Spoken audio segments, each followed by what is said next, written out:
हम पूरी टीम दिल्ली में पहुंचे हैं और दिल्ली में आके हमने कल काफी कुछ हुआ है। जैसे जय हिंद साथियों, ईपीएस 95 पेंशनर्स के लिए आज का सबसे बड़ा ब्रेकिंग न्यूज। जी हाँ साथियों, 11 दिसंबर को अशोक रावत जी अपनी पूरी टीम के साथ दिल्ली पहुंच चुके और दिल्ली पहुंचते ही देश भर के पेंशनर्स में अचानक उम्मीद तेज हो चुकी है।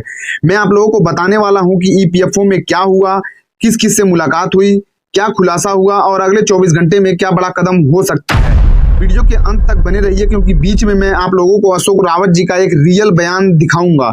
अशोक रावत जी दिल्ली पहुंचे और ईपीएफओ में हलचल बढ़ गई। साथियों, आज की अपडेट निकल के आई है कि अशोक रावत जी अपनी पूरी कोर टीम आदरणीय वीरेंद्र सिंह राजावत जी, सचिव भटनायक और कई राज्य के प्रतिनिधियों के साथ दिल्ली पहुंच चुके हैं। और सबसे बड़ी बात है कि दिल्ली पहुंचते ही सीधा ईपीएफओ कार्यालय। सूत्रों के अनुसार ईपीएफओ में मीटिंग पहले से तय नहीं थी, लेकिन दिल्ली में टीम के पहुंचने की सूचना मिलते ही अंदर की तरफ से हलचल साफ देखने को मिली। अब सबसे महत्वपूर्ण हिस्सा मीटिंग में क्या कुछ हुआ। मीटिंग में अशोक रावत जी ने एक ऐसा सवाल उठा दिया जिससे ईपीएफओ के अधिकारी सीधे बैक फुट पर चले गए और उन्होंने कहा, संसद में कुछ और बताया जाता है और हमें कुछ और। आखिर ये दोहरी नीति क्यों? यही वजह है कि आज एक बहुत बड़ा लेटर ईपीएफओ और श्रम सचिव और मंत्रालय के बीच अधिकारियों को सौंपा गया है। अब अशोक रावत जी इस जानकारी को पूरे विस्तार रूप से हम लोगों को बताने वाले हैं, तो आइए देखते हैं। नमस्कार, सादर प्रणाम।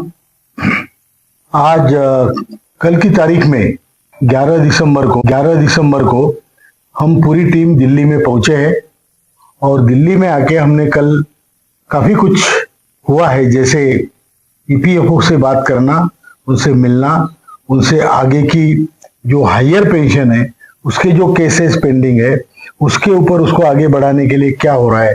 तो उन्होंने कहा है, सीपीएफसी ने, एडिशनल सीपीएफसी, उन्होंने कहा है कि उसके ऊपर कार्रवाई चल रही है और उसका जो है हम फिर से ऑडिट कर रहे हैं।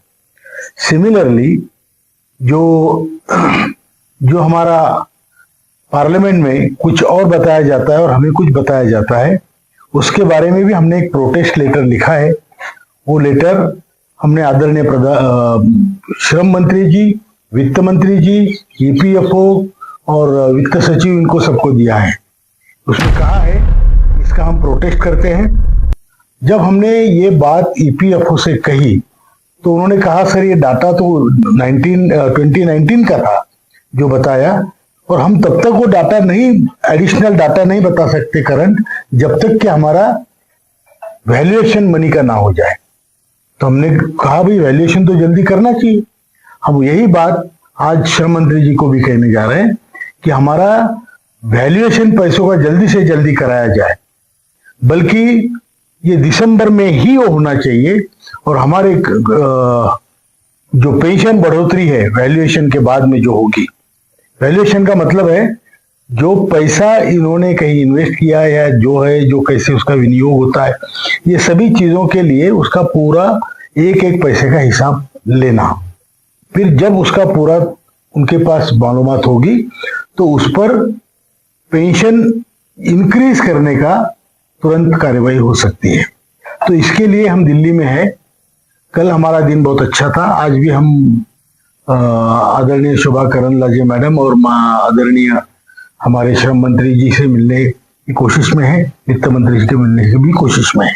कहाँ तक सफल होते हैं मालूम नहीं, पार्लियामेंट चल रहा है, लेकिन हमारी कोशिशें जारी है।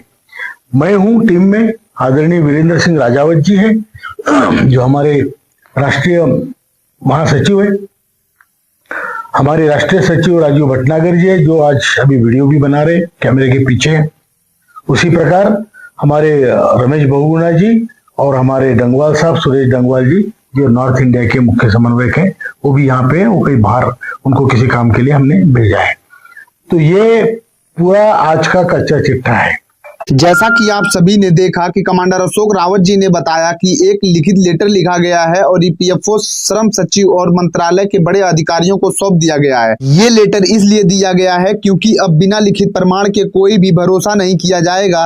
और अब सबसे बड़ी खबर, अशोक रावत जी आज श्रम मंत्री से सीधे मिलने जा रहे हैं। जैसा कि उन्होंने बताया कि श्रम मंत्री से मिलेंगे और जिसमें इस मीटिंग का सबसे बड़ा मुद्दा क्या होगा, जिसमें शामिल है ईपीएफओ के पास कुल कितना पैसा है, कितना निवेश हुआ, कितना रिटर्न आया और कितना पेंशन बढ़ने में वास्तव में कितनी राशि लगेगी, यह रिपोर्ट हमेशा पेंशनर से छुपाई जाती है, लेकिन आज पूरी टीम की तैयारी के साथ मंत्रियों के सामने रखेगी पूरा हिसाब किताब। और टीम के सदस्य का कहना है कि इस बार आंदोलन सिर्फ सड़क पर नहीं बल्कि कागज, प्रमाणों और डेटा के साथ लड़ाई लड़ने का असली समय आ गया है। बहुत ही जल्द पेंशनरों के लिए ऐतिहासिक साबित हो सकता है। देश के पेंशनर्स को जो उम्मीद थी अब वह हकीकत बनने के बेहद करीब पहुंच चुकी है। साथियों, अगर आप भी इस लड़ाई का हिस्सा बनना चाहते हैं, अगर आप भी चाहते हैं कि यह आवाज और जोर से उठे, तो इस वीडियो को लाइक करें, जितना से ज्यादा हो सके ग्रुप में शेयर करें और चैनल को सब्सक्राइब करें ताकि आपकी अपडेट सबसे पहले आप तक पहुंचे। ईपीएस 95 पेंशन बढ़ने का समय आ चुका है, बस अंतिम दस्तक बाकी है। जय हिंद साथियों।